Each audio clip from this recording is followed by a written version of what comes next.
ये जो बुक है मेरे हाथ में, इसका नाम है think and grow rich by Napoleon Hill. इसको मैंने बहुत ही स्ट्रांगली रिकमेंड किया हुआ है अपनी वेबसाइट के ऊपर भी, और उसके अलावा और भी अपने कई सेशंस में मैंने इसको रिकमेंड किया है। तो आज से कुछ महीने पहले मैंने एक बुक के ऊपर अपने व्यूज शेयर करे थे जिसका कि नाम है as a man think it. तो उसमें नीचे कमेंट सेक्शन में बहुत लोगों ने रिक्वेस्ट किया हुआ है कि इस बुक के ऊपर भी आप अपने व्यूज शेयर करिए। तो इस बुक में से मैंने कुछ पॉइंट्स मार्क कर रखे हैं जिसकी कि आज हम डेप्थ में चलेंगे मिल करके, यानी कि आप जो मुझे अभी वीडियो में देख रहे हैं और मैं, हम लोग मिल करके इस बुक को डीपली समझने की कोशिश करेंगे कि बुक क्या है। इस बुक की बैक साइड पे अगर आप पढ़ेंगे तो उस पे लिखा हुआ है, after interviewing over 500 of the most affluent men and women of his time, Napoleon Hill uncovered the secret to great wealth based on the notion that if we can learn to think like the rich, we can discover wealth and success। तो ये book कोई ऐसा ही नहीं है कि किसी ने ऐसे ही कुछ भी सोचा और लिख दिया। इसके लिए उन्होंने 500 से ज्यादा लोगों का इंटरव्यू किया, वो लोग जो कि दुनिया के सबसे अमीर लोगों में से एक थे, और उनमें कुछ कॉमन ट्रेड्स को ऑब्जर्व किया, जिसके बेस पे स्टेप बाय स्टेप एक प्रोसेस उन्होंने बनाया कि जिस प्रोसेस को अगर कोई फॉलो करता है तो वो भी उन्हीं लोगों की तरह सक्सेसफुल हो सकता है। तो इस बुक का जो सबसे इंपॉर्टेंट चैप्टर है वो है डिजायर। उस चैप्टर के एंड में कुछ लाइंस है जो उस पूरे के पूरे चैप्टर को सम अप कर देती है। तो मैं उन लाइंस को पढ़ूंगा, फिर उसको हम डीपली समझने की कोशिश करेंगे कि उसका एग्जैक्ट मीनिंग क्या है। I wish to convey the thought that all achievement, no matter what its nature और purpose, must begin with an intense burning desire for something definite. इसमें यह कहा जा रहा है कि कोई भी अचीवमेंट है, किसी भी तरह की अचीवमेंट है, उसकी जो शुरुआत होती है वो होती है एक इंटेंस, यानी कि अंदर से एक्चुअल में जो बहुत ही डीपली रूटेड हो हमारे सबकॉन्शियस के अंदर।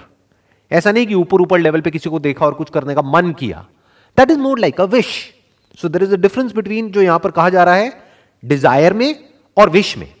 सब चाहते हैं अमीर होना, ऐसा कोई नहीं है जो नहीं चाहता, बट उसको एक इंटेंस डिजायर नहीं कहा जा सकता। जो ये इंटेंस डिजायर होता है लाइफ में कुछ भी करने का, किसी भी फील्ड में सक्सेसफुल होने का, वो बहुत ही कम लोगों में होता है। तो वो क्या कह रहे हैं, किसी भी तरह की अचीवमेंट हो उसकी शुरुआत होती है एक intense burning desire for something definite. मतलब वो डिजायर जो अंदर कॉन्स्टेंटली जल रहा हो, ऐसा नहीं कि ऑन ऑफ हो रहा है। ज्यादातर लोगों के साथ ऐसे ही होता है जो मेरे से क्वेश्चंस भी पूछते हैं कि सर जब आपकी वीडियोस देखते हैं तब तो चार्ज अप हो जाते हैं, उसके बाद में पता नहीं क्या हो जाता है। तो हुआ क्या है कि कुछ देर के लिए वो मेरे कांटेक्ट में आए तो एकदम से जोश आ गया, लेकिन उसके बाद में जो वो एक्चुअल में अंदर से है वो चीज ऊपर आ गई। मतलब एक विशफुल थिंकिंग हर एक के अंदर होती है कि हां मेरे को इतना पैसा चाहिए, उतना पैसा चाहिए, मुझे ये चाहिए, मुझे वो चाहिए। ये सब क्या है, विशफुल थिंकिंग जो औरों को देख करके हमारे अंदर पैदा होती है। बट एक burning desire for something definite, कि जिनको एग्जैक्टली पता होता है कि उनको क्या चाहिए, ये बहुत कम लोगों के अंदर होता है। Through some strange and powerful principle of mental chemistry, वो क्या कह रहे हैं कि माइंड में कुछ केमिकल्स रिलीज होते हैं। इसकी वजह से जब कोई हमारे अंदर डिजायर उठता है और वो बिल्कुल क्लियर होता है हमको क्या चाहिए, और हमारी जो ब्रेन की केमिस्ट्री है उसमें कुछ चेंजेस हो जाते हैं। अब इसमें हमको कुछ मिस्टिकल नहीं बनाना है, हमको ये नहीं सोचना है कि कहीं से कुछ तरंगे आती हैं, वो उठती है और फिर ये होने लग जाता है, वो होने लग जाता है, ऐसा कुछ नहीं है। इसीलिए उन्होंने क्या वर्ड यहां पे यूज किया, केमिस्ट्री। इट इज केमिस्ट्री, जैसे हमने स्कूल में पढ़ी है, इट इज केमिस्ट्री। केमिकल लोचा होने लग जाता है हमारी ब्रेन के अंदर। इसकी वजह से, उस केमिकल लोचे की वजह से क्या होता है, हम उस डायरेक्शन में भागने लग जाते हैं। जब माइंड में, इसको आप इस तरीके से कह सकते हो कि जब एक इमेज फिक्स हो जाती है, ये डिजायर क्या है, बेसिकली किसी ना किसी इमेज से रिलेटेड है, तो जब वो इमेज फिक्स हो जाती है, डेफिनेट होती है, तो ब्रेन में जो सारे केमिकल्स हैं वो एक पर्टिकुलर तरीके से चलने लग जाते हैं। यानी वो ही केमिकल्स रिलीज होते हैं जो कि उस इमेज को रियलिटी बनाने के लिए चाहिए होते हैं। बॉडी इतनी इंटेलिजेंट है कि वो अपने आप ही ऐसे केमिकल्स अंदर प्रोड्यूस करती है कि आदमी की बॉडी और उसका माइंड उस डायरेक्शन में भागने लग जाता है। फॉर एग्जाम्पल, मुझे रेड कलर की ये गाड़ी चाहिए, ये वाला मॉडल चाहिए, तो इससे क्या होगा, क्या केमिस्ट्री में चेंजेस होंगे ब्रेन की में? देखो, आप कहीं भी होगे आपको गाड़ी नजर आने लग जाएगी। आप सड़क से जा रहे होगे, एकदम से दूर से भी कहीं वो गाड़ी निकल रही होगी तो आपको दिख जाएगी। तो बस इतना हो जाता है कि आपकी नजर वहां चली जाती है। जो हमारी नजर एक्चुअल में भटकी होती है, आपको चारों तरफ वही नजर आने लग जाता है। यानी आपका दिमाग फोकस्ड हो जाता है। नहीं तो वैसे हमारे दिमाग में हजार चीजें एक साथ चलती रहती हैं, बट जिस बंदे के माइंड में क्लियर हो जाता है कि मेरा ये डिजायर है और मेरे को इसको अचीव करना है, उसका माइंड एक ही डायरेक्शन में भागने लग जाता है। अब उससे वो चीज मिल नहीं जाती है, क्योंकि उस चक्कर में बंदा फंस भी सकता है अगर बाकी के जो स्टेप्स इसमें बताए गए उसको फॉलो ना किया जाए तो। ऐसा नहीं है कि अगर डिजायर के ऊपर ही हम अपना काम करते रहे तो वो चीज खुद चल करके हमारे पास में आएगी, ऐसा नहीं होता है। उस चक्कर में बंदा फंस भी जाता है। फंस कैसे जाता है? जिसके दिमाग में पहले से ये बैठा हुआ है कि मेरे को ये चाहिए और यही गाड़ी चाहिए, एट एनी कॉस्ट चाहिए और अभी की अभी चाहिए, और वो रातों रात तो मिलेगी नहीं, तो उसको बेवकूफ बनाने वाले भी लाइन से बैठे हैं। वो आएंगे कोई भी स्कीम लेकर के या कोई भी प्लान लेकर के, कुछ भी लेकर के, और उसको कहेंगे तेरे को ये चाहिए ना, ले बेटा तू ये ज्वाइन कर ले, ये कर ले, वो कर ले, उससे तेरा ये हो जाएगा। तो ऐसे बंदों की बेवकूफ बनने की पॉसिबिलिटी भी उतनी ही है जितनी की सक्सेसफुल होने की। आप कह सकते हो 50-50 है। 50% पॉसिबिलिटी है कि वो बुरी तरह से बेवकूफ बनेगा, 50% है कि वो सक्सेसफुल होगा। कब होगा सक्सेसफुल? जब आगे भी जो बातें कही जा रही है उसको भी ढंग से डीपली समझेगा, उसको भी फॉलो करेगा, तब वो सक्सेसफुल होगा। बट अगर सिर्फ यहीं तक शॉर्टकट मारने की कोशिश करेगा तो वो फेल हो जाएगा, उल्टा फंस जाएगा। ये डिजायर ही उसको फंसा देगा। अब वो किस तरह से फंसा देता है उसके बारे में मैंने अपने अलग अलग सेशंस में बहुत बात करी है, तो मैं उसमें अभी नहीं जाऊंगा इस वक्त, लेकिन वो हमको फंसा देता है। एक दूसरा डिजायर होता है जो खुद को कैपेबल बनाने का डिजायर होता है। वो डिजायर बड़ा कमाल का होता है। मतलब अगर आप खुद के ही एक बेटर वर्जन को इमेजिन कर सकते हो, जैसे अगर आप बिजनेस कर रहे हो और आपका डिजायर सिर्फ पैसा है, तो there is a strong possibility एक आप गलत रास्ते पे भी जा सकते हो जो आगे जाकर के आपको फंसा सकता है। अब तो कुछ वेब सीरीज भी बन गई है ऐसे लोगों के ऊपर, तो मुझे ज्यादा बताने की जरूरत नहीं है। बहुत सारे एग्जाम्पल्स हैं हमारे पास में जो कि पैसे के चक्कर में फंस गए। तो ये पैसे का डिजायर हमको फंसा देता है, चीजों का डिजायर हमको फंसा देता है, लेकिन खुद को कैपेबल बनाने का डिजायर आपको और डाउन टू अर्थ कर देता है और आपको आजाद कर देता है। पैसा तो आता है ऐसे लोगों के पास में, बहुत आता है, जो अंदर से कैपेबल होते हैं। तो अगर इमेजिन करना ही है तो ये डेफिनेट गोल क्या होना चाहिए? अपने ही एक बेटर वर्जन को इमेजिन कर लेना है। फॉर एग्जाम्पल, आप एक बिजनेस कर रहे हो तो दो तरह के डिजायर हो सकते हैं। एक कि मेरे को इस बिजनेस से अगले 1 साल के अंदर अंदर मान लो 10 करोड़ रुपए कमाने हैं, एक ये डिजायर हो सकता है। दूसरा क्या हो सकता है? मैं ये प्रोडक्ट बेच रहा हूं लेकिन अभी मुझे खुद पता है कि मेरे इस प्रोडक्ट का लेवल क्या है, तो अगले 1 साल के अंदर अंदर मेरे इस प्रोडक्ट का लेवल ये होगा। उसको आप इमेजिन कर रहे हो कि आज मान लो on a scale of 1 to 10 इसका लेवल है 3, 4, आने वाले 1 साल बाद इसका लेवल होगा 9 या 10। नंबर 1। नंबर 2, अभी मेरे को मार्केटिंग की जो नॉलेज है वो on a scale of 1 to 10 1 है, आने वाले 1 साल बाद मेरे को होगी 10। मेरे कस्टमर्स का जो सेटिस्फैक्शन लेवल है आज की डेट में, क्योंकि क्वालिटी अच्छी नहीं है तो सेटिस्फैक्शन लेवल कम है, वो है 2 या 3 नंबर पे, उसको हम बढ़ा करके ले जाएंगे 10 तक। अगर इस तरह के डिजायर आपके अंदर बढ़ रहे हैं, बर्न कर रहे हैं, तो आप बहुत आगे जाओगे, बहुत दूर तक जाओगे। बाकी जो होते हैं वो गेट रिच क्विक में यहां वहां कहीं ना कहीं जाकर के फंस जाएंगे।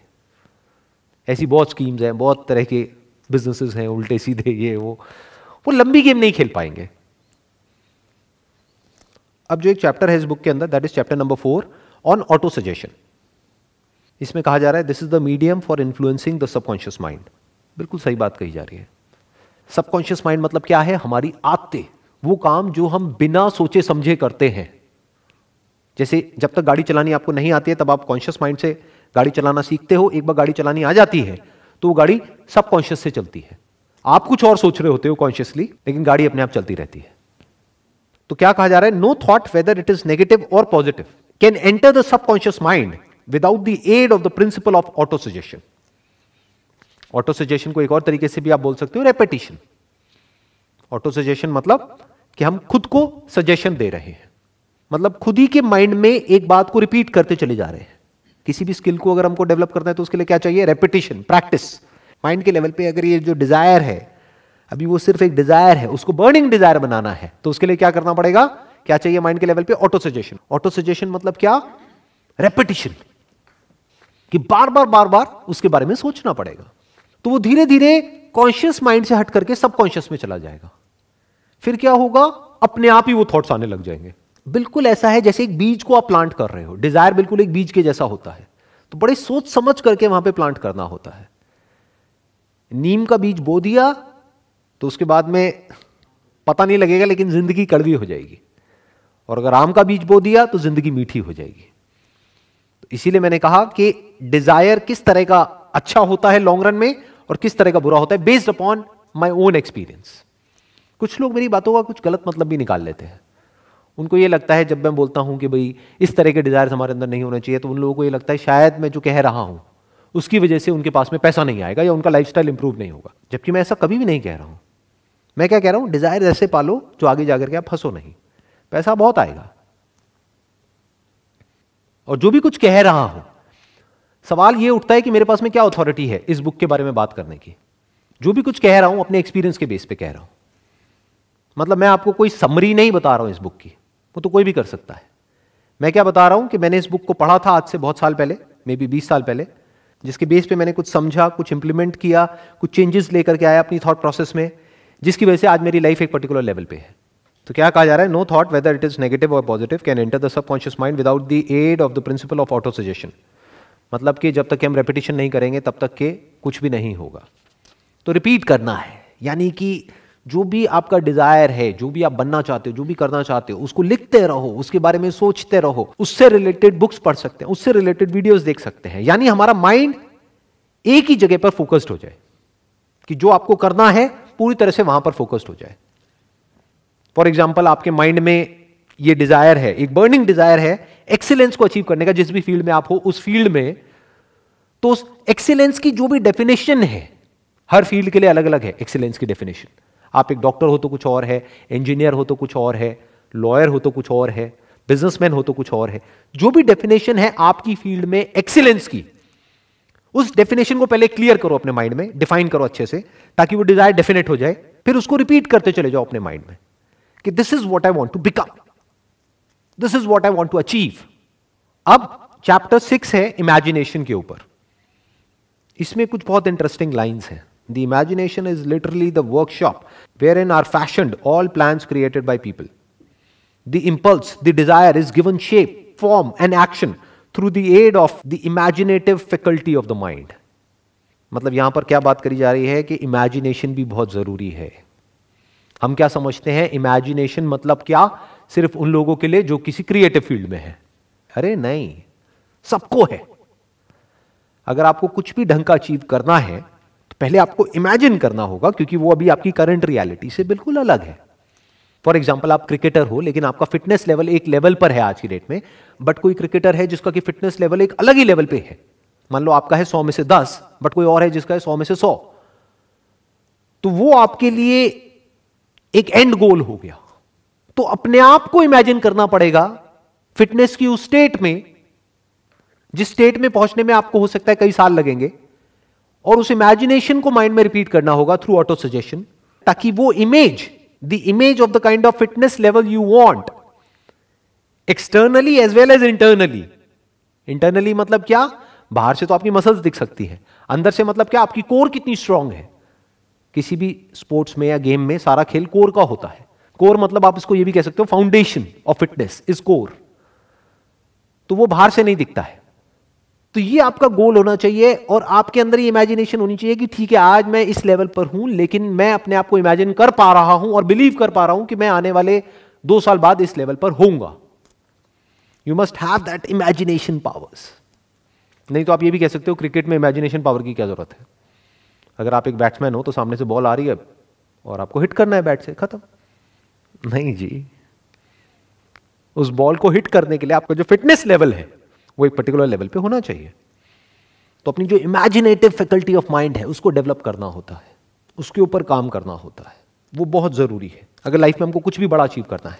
इनफैक्ट अगर हम अपने आसपास में कुछ भी देखेंगे, दैट कुड बी एनीथिंग, जो भी आदमी ने बनाया, एक सुई से लेकर के एरोप्लेन तक, वो सब क्या है, आज एक रियलिटी है, बट कभी ना कभी किसी ना किसी के माइंड में वो एक इमेजिनेशन थी, तभी वो रियलिटी बन पाई। अगर किसी के माइंड में वो इमेजिनेशन ही नहीं होती तो पेपर पे उसकी इमेज कैसे बनती, इमेज नहीं बनती तो एक प्लान कैसे बनता उसको प्रैक्टिकली बनाने का। तो everything is an imagination which is there in the mind. और स्पेशली एंटरप्रेन्योरशिप में, बिजनेस में, इससे बड़ी और कोई क्वालिटी नहीं है। क्योंकि द प्रॉब्लम इज कि आपके आसपास में कोई नहीं समझ पा रहा होगा कि आप एग्जैक्टली क्या सोच रहे हो और आप क्या करने वाले हो। किसी को समझ नहीं आने वाला, जिसको आप बताओगे वही आपके अगेंस्ट हो जाएगा। तो आपकी इमेजिनेशन पावर्स इतनी स्ट्रांग होनी चाहिए कि आप वो देख सको।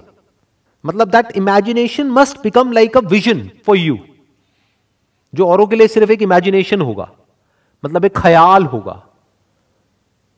किसी और को आप बताओगे तो वो कहेगा क्या ख्याली पुलाव पका रहा है, मुंगेरी लाल के हसीन सपने। बट आपके माइंड में क्या हो जाना चाहिए, वो इमेजिनेशन एक विजन की तरह हो जाना चाहिए कि आपको साफ नजर आ रहा हो कि आप आंखें बंद करो और आपको साफ नजर आ रहा हो कि आने वाले 5 साल बाद क्या होने वाला है, कि दुनिया किस डायरेक्शन में जाने वाली है। इसको एंटरप्रेन्योरशिप बोलते हैं। अब जैसा मैंने अभी थोड़ी देर पहले कहा था कि इसमें सिर्फ डिजायर से कुछ नहीं होगा, ऑल्दो डिजायर सबसे इंपॉर्टेंट है, यानी बिना बीज के कुछ नहीं होगा, लेकिन सिर्फ बीज से भी कुछ नहीं होगा। यह बात समझने वाली है कि उसके साथ साथ में और भी बहुत कुछ करना पड़ेगा।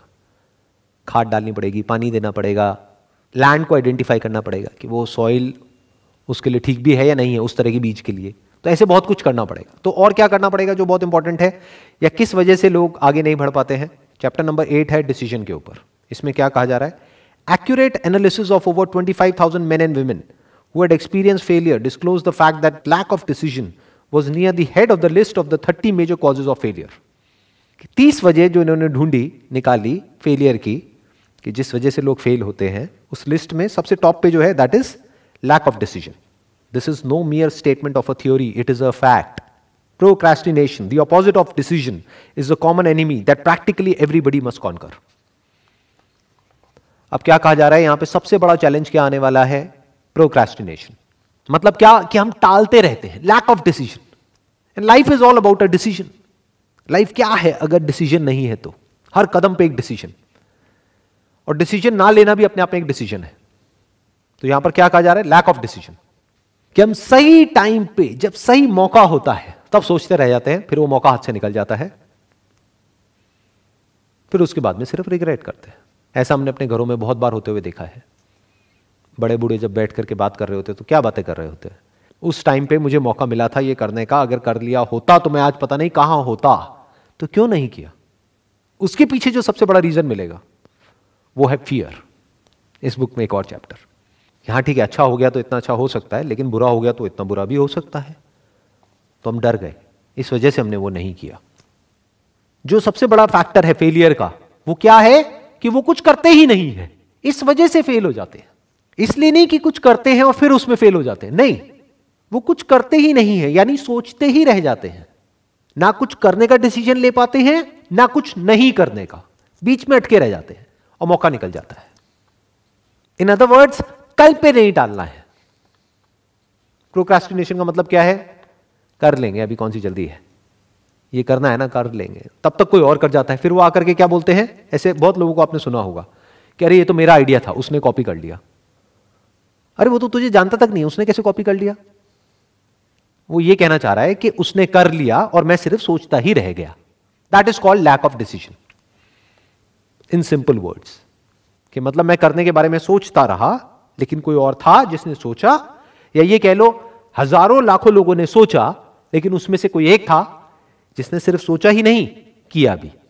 यही डिफरेंस होता है सक्सेसफुल लोगों के बीच में और वो लोगों के बीच में जो सोचते रह जाते हैं. अब इसमें एक और पॉइंट है चैप्टर 9 के अंदर, जिसके ऊपर बहुत ज्यादा एम्फसाइज किया गया है. That is persistence. The basis of persistence is the power of will. मतलब क्या कह रहे हैं? परसिस्टेंस कहां से आता है? विल पावर से. कि हमारे जो अंदर की विल पावर है, that must be strong enough, कि जब सब कुछ हमारे अगेंस्ट चल रहा हो, उस वक्त भी हम आगे बढ़ते रहें. क्योंकि ऐसा तो होगा ही, बिल्कुल जैसे मौसम बदलता रहता है, ऐसे ही लाइफ में होता है. सब कुछ हमारे फेवर में नहीं हो सकता ना हमेशा. जितना बड़ा आप कुछ अचीव करना चाहोगे, क्योंकि यहां पर उसी की बात करी जा रही है, जितनी बड़ी सक्सेस अचीव करना चाहोगे, उतने ही बड़े ऑब्स्टेकल्स बार बार बीच में आएंगे. उसके बावजूद भी अपनी विल पावर के बेस पे अगर आप आगे बढ़ सकते हो, तो आपके अंदर वो क्वालिटी है जो कि बहुत इंपॉर्टेंट है लाइफ में आगे बढ़ने के लिए. मतलब क्या? कि चाहे कुछ भी हो रहा है, आगे बढ़ते रहना है. बिल्कुल जैसे मैंने अभी मौसम का एग्जांपल दिया, यानी कि मौसम कैसा भी है, कभी बारिश आ गई, आंधी आ गई, तूफान आ गई, ये आ गई, वो आ गई, कुछ भी हो रहा है, आगे बढ़ते ही रहना है, रुकना नहीं है. तो आदमी के अंदर ऐसी विल पावर होनी चाहिए कि come what may, I will not give up under any circumstances. That is called persistence, and that is by far the biggest quality in life. Not just to be successful in life, but in any sphere of life. चाहे आप एक student हो, चाहे business कर रहे हो, चाहे job कर रहे हो, चाहे कुछ भी कर रहे हो, परसिस्टेंस तो चाहिए ही. क्योंकि जिसकी छोड़ने की आदत पड़ जाएगी ना, कि जरा सी प्रॉब्लम आई, छोड़ो ना, क्या करेंगे, वो छोड़ता ही रहेगा जिंदगी में, वो भागता ही रहेगा. वो भगोड़ा बन करके रह जाएगा। और जिसकी आदत हो गई फेस करने की, वो फिर हर सिचुएशन को फेस करेगा, और फेस करके ही तो आगे बढ़ा जा सकता है। कई बार लाइफ में ऐसी सिचुएशंस आती हैं कि उसको बिना फेस करे आप आगे बढ़ ही नहीं सकते। आपका जो सबसे बड़ा डर है वो आपके सामने है, बट बिना उसको कॉन्कर किए आप आगे नहीं बढ़ सकते। यानी जब आपका माइंड, आपकी बॉडी, आपकी फीलिंग्स, आपके इमोशन सब आपको डरा रहे हैं, आपको आगे बढ़ने से रोक रहे हैं, फिर भी अंदर से आप अपनी स्ट्रेंथ को गैदर करते हो और कहते हो नहीं, करना है तो करना है। That is will power. Against all odds आप अगर चलते रहते हो, दैट इज विल पावर। फिर ये बुक में जो भी कहा जा रहा है, थिंक एंड ग्रो रिच, फिर अमीर एक बहुत छोटा वर्ड है आपके लिए, क्योंकि फिर जो आप कर सकते हो वो पैसे से बहुत बड़ा है। आप सिर्फ पैसा नहीं कमाओगे, you will leave a legacy behind.